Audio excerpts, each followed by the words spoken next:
ನಮಸ್ಕಾರ, ಇದು ಕೆಎಫ್ ಟಿವಿನ ಸುದ್ದಿಗಳು. ನಿಮ್ಮೆಲ್ಲರಿಗೂ ಸ್ವಾಗತ ಸುಸ್ವಾಗತ. ಮರಿದ್ರೆ ನಮ್ಮ ಚಾನೆಲ್ ಅನ್ನ ಸಬ್ಸ್ಕ್ರೈಬ್ ಹಾಗೂ ಬೆಲ್ ಬಟನ್ ಅನ್ನ ಕ್ಲಿಕ್ ಮಾಡ್ಕೊಳ್ಳಿ. ಇದು ಕೆಎಫ್ ನ ಪ್ರೊಫೆಷನಲ್ ಆನ್ಲೈನ್ ನ್ಯೂಸ್ ಚಾನೆಲ್. ನಮ್ಮನ್ನ ಫೇಸ್ಬುಕ್, ಟ್ವಿಟ್ಟರ್ ಹಾಗೂ ವಾಟ್ಸ್ಆಪ್ ಅಲ್ಲಿ ಫಾಲೋ ಮಾಡಬೇಕಂದ್ರೆ ಲಿಂಕ್ ಡಿಸ್ಕ್ರಿಪ್ಷನ್ ಅಲ್ಲಿ ಇದೆ, ಫಾಲೋ ಮಾಡ್ಕೊಳ್ಳಿ. ಇವತ್ತಿನ ಸುದ್ದಿ: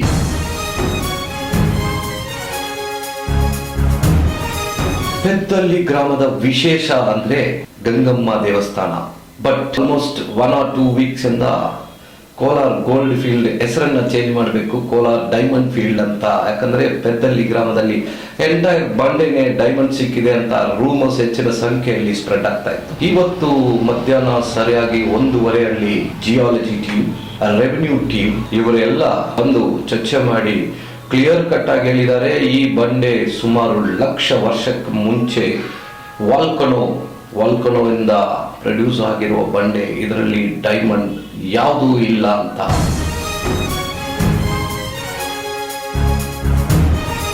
ಪ್ರಸನ್ನ ಶ್ರೀ ಲಕ್ಷ್ಮೀ ವೆಂಕಟರಮಣ ಸ್ವಾಮಿ ದೇವಸ್ಥಾನ ವಾರ್ಡ್ ನಂಬರ್ 24 ಹಳ್ಳಿ ಇದೆ. ಈ ದೇವಸ್ಥಾನದ ಅಕ್ಕಪಕ್ಕದಲ್ಲಿ ರೈಲ್ ಪೋಲ್ಸ್, ಎಲೆಕ್ಟ್ರಿಕ್ ಪೋಲ್ಸ್ ಅನ್ನ ಚೇಂಜ್ ಮಾಡಿದ್ರು ಬೆಸ್ಕಾಂ ಅವರು.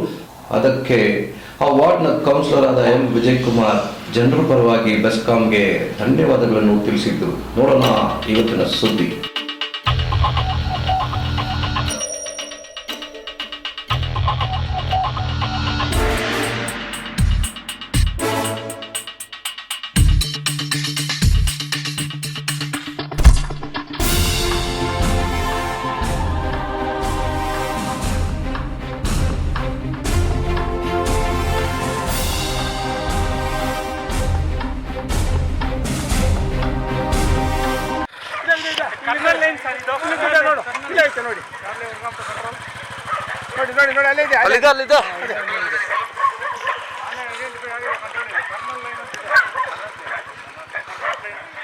ಸರ್ ಸ್ವಲ್ಪ ತೋರಿಸಿ ಸರ್ ಅಲ್ಲಿ.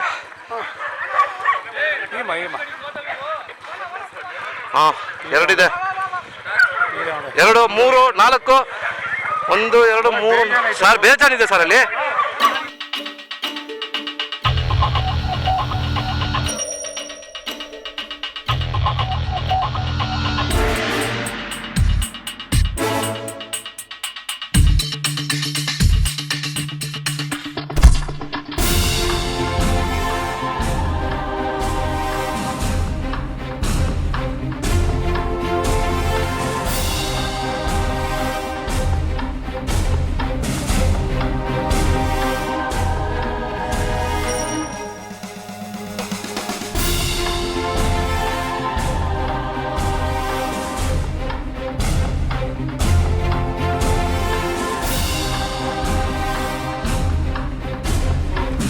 ಅಥವಾ 150 ಕೋಟಿ ವರ್ಷಗಳ ಹಿಂದೆ ರೂಪವಾದಂಥ ಅಥವಾ ಫಾರ್ಮ್ ಆಗಿರುವಂಥ ಒಂದು ಶಿಲಾ ಬಂಡೆ. ಇದನ್ನು ನಾವು ಇಂಗ್ಲೀಷ್ನಲ್ಲಿ ಆಂಪಿಬೋಲೈಟ್ಸ್ ಅಂತ ಕರಿತೀವಿ. ಕನ್ನಡದಲ್ಲಿ ರೂಪಾಂತರಿತ ಶಿಲೆಗಳು ಅಂತ. ರೂಪಾಂತರಿತ ಅಂದರೆ ಮೆಟಮಾರ್ಫಿಕ್ ರಾಕ್ಸ್ ಅಂತ. ಮೆಟಮಾರ್ಫಿಕ್ಸ್ನಲ್ಲಿ ಬೇರೆ ಬೇರೆ ವೆರೈಟೀಸ್ ಇರುತ್ತೆ. ಇದು ಮೆಟಮಾರ್ಫಿಕ್ ರಾಕ್ಸ್ ಅಂದರೆ ಇದು ಅದನ್ನು ಆಂಪಿಬೋಲೈಟ್ಸ್ ಅಂತ ಕರಿತೀವಿ ಸಾಮಾನ್ಯವಾಗಿ. ಇದರಲ್ಲಿ ಆಂಪಿಬೋಲ್ಸ್ ಅಂತ ಒಂದು ಸಣ್ಣ ಸಣ್ಣ ಮಿನರಲ್ಸ್ ಇರುತ್ತೆ. ಇದನ್ನು ಕ್ವಾರ್ಟ್ಸ್ ವೈನ್ ಅಂತ ಕರಿತೀವಿ. ಇದು ಕ್ವಾರ್ಟ್ಸ್ ವೈನ್ ಅಂತ ಕರಿತೀವಿ. ಕ್ವಾರ್ಟ್ಸ್ ವೈನ್ ಅಂದರೆ ಕನ್ನಡದಲ್ಲಿ ಬೆಣಚೆ ಚಿನ್ನ ಅಂತ ಕರಿತೀವಿ. ಸಾಮಾನ್ಯವಾಗಿ ಚಿನ್ನ ಎಲ್ಲ ಸಿಗೋದು ಇಂಥ ಬೆಣಚೆ ಚಿಲ್ಲುಗಳಲ್ಲೇ. ಆದರೆ ಇಲ್ಲಿರೋ ಎಲ್ಲ ಬೆಣಚೆ ಚಿಲ್ಲುಗಳಲ್ಲೂ ಚಿನ್ನ ಇರೋದಿಲ್ಲ. 100ರಲ್ಲಿ 1% ಬೆಣಚೆ ಚಿಲ್ಲುಗಳಲ್ಲಿ ಮಾತ್ರ ಚಿನ್ನ ಸಿಗುತ್ತೆ. ಆ ಚಿನ್ನ ಸಿಗೋದಾದರೂ ಕೂಡ ದೊಡ್ಡ ದೊಡ್ಡ ಕ್ವಾರ್ಟ್ಸ್ ವೈನ್ಸ್ ಇರುತ್ತೆ, 1-2 ಕಿಲೋಮೀಟ್ರ್ ಉದ್ದ ಇರುತ್ತೆ.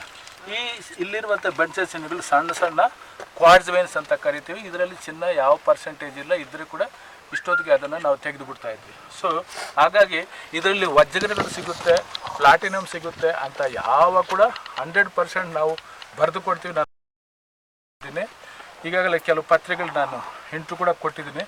ಇಲ್ಲ ಯಾವ ಪ್ಲಾಟಿನಮ್ ಆಗಲಿ ಡೈಮಂಡ್ಸ್ ಆಗಲಿ 100% ಖಂಡಿತ ಇಲ್ಲ ಅಂತ ನಾನು ಹೇಳೋದಕ್ಕೆ ಇಷ್ಟಪಡ್ತೀನಿ.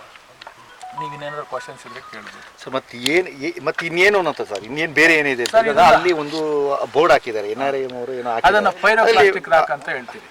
ಫೈರೋಕ್ಲಾಸ್ಟಿಕ್ ರಾಕ್ ಪಕ್ಕದಲ್ಲಿದೆ. ನಿಮ್ಗೆ ಅದನ್ನು ತೋರಿಸ್ಬಿಟ್ಟು ಹೇಳ್ಬಿಟ್ರೆ ಚೆನ್ನಾಗಿ ಫ್ರೀ ಆಗುತ್ತೆ. ನಾವು ಯಾಕೆ ಇದನ್ನು ಜಿಯಾಲಜಿಕಲ್ ಮಾನ್ಯುಮೆಂಟ್ ಅಂದರೆ ಅಂತಾರಾಷ್ಟ್ರೀಯ ಭೂಸ್ಮಾರಕ ಅಂತ. ಅಂತಾರಾಷ್ಟ್ರೀಯ ಭೂಸ್ಮಾರಕ ಅಂತ ಹೇಳಿದ್ರೆ ಸ್ವಲ್ಪ ವಿಶೇಷವಾದಂಥ ಶಿಲೆಗಳು. ಈ ಶಿಲೆಗಳನ್ನು ಭೂವಿಜ್ಞಾನಿಗಳು ಬೇರೆ ಬೇರೆ ದೇಶಗಳಿಂದ ಬೇರೆ ಬೇರೆ ಹೊಸದಾಗಿ ರಿಕ್ರೂಟ್ ಆಗಿರುವಂಥವ್ರು ಬಂದು ಇದನ್ನು ಸ್ಟಡಿ ಮಾಡಿ ಹೋಗ್ತಾರೆ. ಇದು ಹೇಗೆ ಫಾರ್ಮ್ ಆಯಿತು ಭೂಮಿಯಿಂದ ಅನ್ನೋದು ನಮ್ಗೆ ಮುಖ್ಯ. ಅದು ಬಿಟ್ಟರೆ ಇಲ್ಲಿ ಏನು ಬೇರೆ ಬೇರೆ ಮಿನರಲ್ಸ್ ಸಿಗುತ್ತೆ ಅನ್ನೋ ಯಾವ ಇದು ಕೂಡ ಇಲ್ಲ. ಈಗಾಗಲೇ ಇಲ್ಲಿ ಸುಮಾರು ಕಳೆದ ಬ್ರಿಟಿಷರ ಟೈಮ್ನಿಂದ 1850ರಿಂದನೇ ಇಲ್ಲಿ ಸುಮಾರು ಕಡೆ ಸರ್ವೆ ಆಗಿದೆ. ಕೋಲಾರ ಚಿನ್ನದ ಗಣಿಗಳನ್ನು ಸ್ಥಾಪನೆ ಆಗೋದಕ್ಕೆ ಮುಂಚೆನೇ ಸರ್ವೆ ಆಗಿದೆ. ಆ ಕಾಲದಲ್ಲಿ ಯಾವ ಬ್ರಿಟಿಷರ್ಸ್ ಆಗಲಿ ಇಂಡಿಯನ್ ಜಿಯಾಲಜಿಸ್ಟ್ ಆಗಲಿ ಗೊತ್ತಿಲ್ಲದೆ ಇರೋದು ಇವಾಗ ಏನು ಗೊತ್ತಾಗುತ್ತೆ ಇಲ್ಲಿ? ಖಂಡಿತ ಇಲ್ಲಿ ಚಿತ್ರದುರ್ಗ ಬಿಟ್ಟರೆ ಇಲ್ಲೊಂದೇನೇ ಇರೋದು? ಅಲ್ಲಲ್ಲ, ಚಿತ್ರದುರ್ಗದಲ್ಲಿರೋದು ಅದನ್ನು ಪಿಲ್ಲೋ ಲಾವಾಸ್ ಅಂತ ಕರಿತೀವಿ ನಾವು. ಇದನ್ನು ಪೈರೋಕ್ಲಾಸ್ಟಿಕ್ ಕಂಗ್ಲಾಮರೇಟ್ ಅಂತಾರೆ. ಫೈರೋ ಅಂದರೆ ಬೆಂಕಿ ಗ್ರೀಕ್ನಲ್ಲಿ, ಕ್ಲಾಸ್ಟಿಕ್ ಅಂದರೆ ಸಣ್ಣ ಸಣ್ಣ ಬಾಂಬ್ಸ್ ಅಂತ ಹೇಳ್ತೀವಿ. ಸಣ್ಣ ಸಣ್ಣ ಬಾಂಬ್ಸ್ ಅಂದರೆ ಇಲ್ಲಿ ಸಣ್ಣ ಸಣ್ಣ ಕಲ್ಲುಗಳು. ಪೈರೋಕ್ಲಾಸ್ಟಿಕ್ ಕಂಗ್ಲಾಮರೇಟ್ ಅಂದರೆ ಬೇರೆ ಬೇರೆ ಕಲ್ಲುಗಳು ಮಿಶ್ರಣ ಆಗಿರುವಂಥ ಒಂದು ಚೋಚೋ ಶಿಲೆ ಇದು. ಇದಕ್ಕೆ ಬೆಸ್ಟ್ ಎಕ್ಸಾಂಪಲ್ಸ್ ಅಂದರೆ ಪಕ್ಕದಲ್ಲಿದೆ, ನಾವು ನೋಡ್ಬೋದು.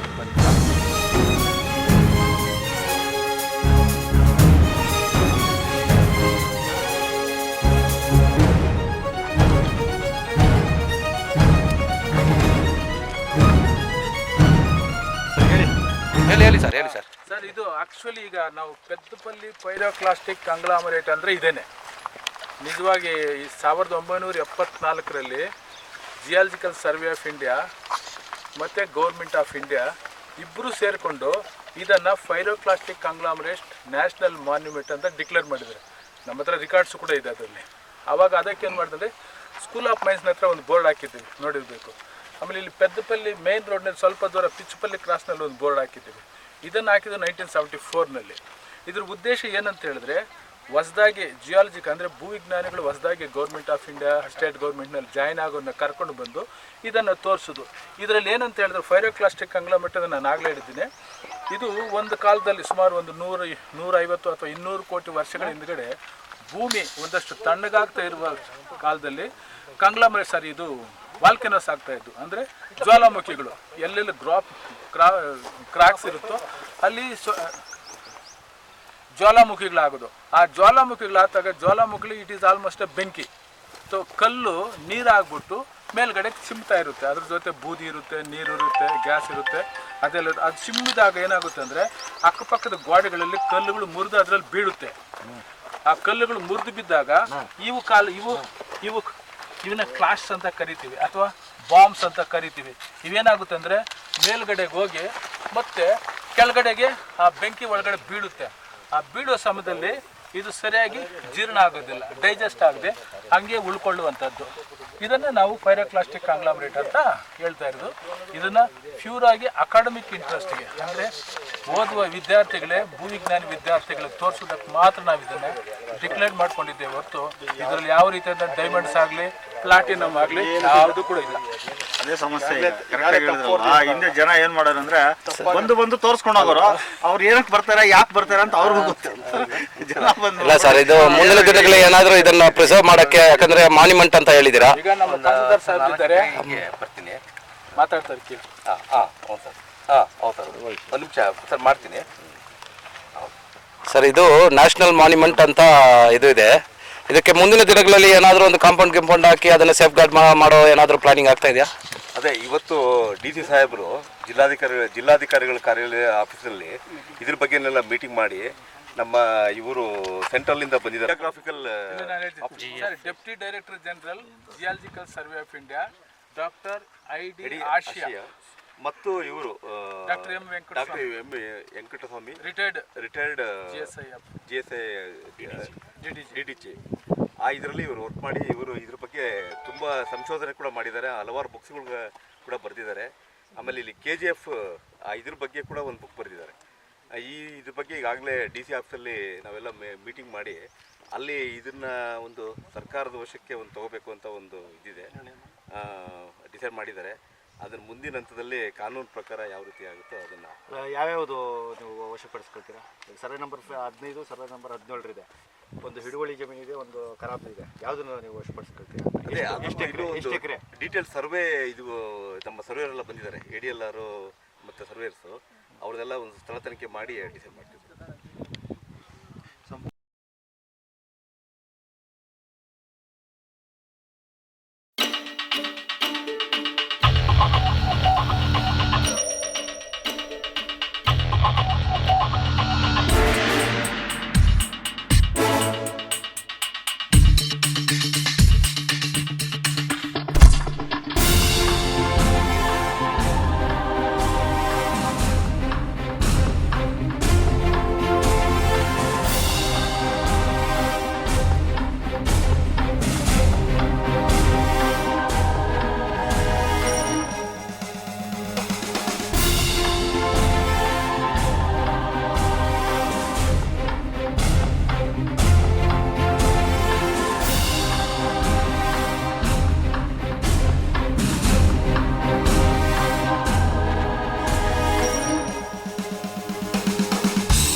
4வது பொதுமக்கள் ராஜ்குமார் சர்க்கிளில் 3 போல் ரொம்ப டிஸ்டர்ப் ஆகி நிற்க ஓட்ட அளவுக்கு இருந்தது.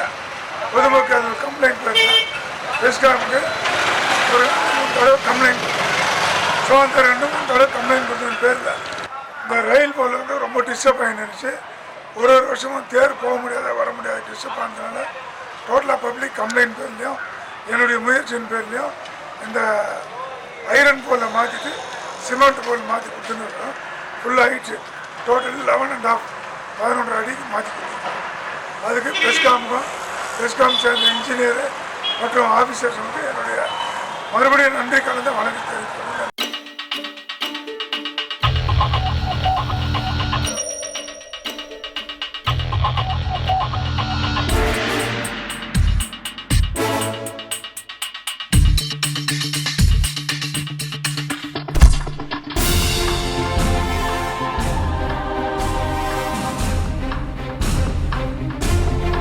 ಸ್ನೇಹಿತರೆ, ಇಷ್ಟೊತ್ತು ನೀವು ನೋಡಿದ್ದು KGF VTV ನ್ಯೂಸ್. ಇದು KGFನ ಪ್ರೊಫೆಷನಲ್ ಆನ್ಲೈನ್ ನ್ಯೂಸ್ ಚಾನೆಲ್. ಬರೀದ್ರೆ ನಮ್ಮ ಚಾನೆಲ್ ಅನ್ನು ಸಬ್ಸ್ಕ್ರೈಬ್ ಹಾಗೂ ಬೆಲ್ ಬಟನ್ ಅನ್ನು ಕ್ಲಿಕ್ ಮಾಡ್ಕೊಳ್ಳಿ. ಅದೇ ರೀತಿಯಾಗಿ ಫೇಸ್ಬುಕ್, ಟ್ವಿಟ್ಟರ್ ಹಾಗೂ ವಾಟ್ಸಪ್ ಅಲ್ಲಿ ಫಾಲೋ ಮಾಡಬೇಕಂದ್ರೆ ಲಿಂಕ್ ಡಿಸ್ಕ್ರಿಪ್ಷನ್ ಅಲ್ಲಿ ಇದೆ, ಫಾಲೋ ಮಾಡ್ಕೊಳ್ಳಿ. ಮುಂದಿನ ಸುದ್ದಿಯಲ್ಲಿ ನೋಡೋಣ. ನಮಸ್ಕಾರ.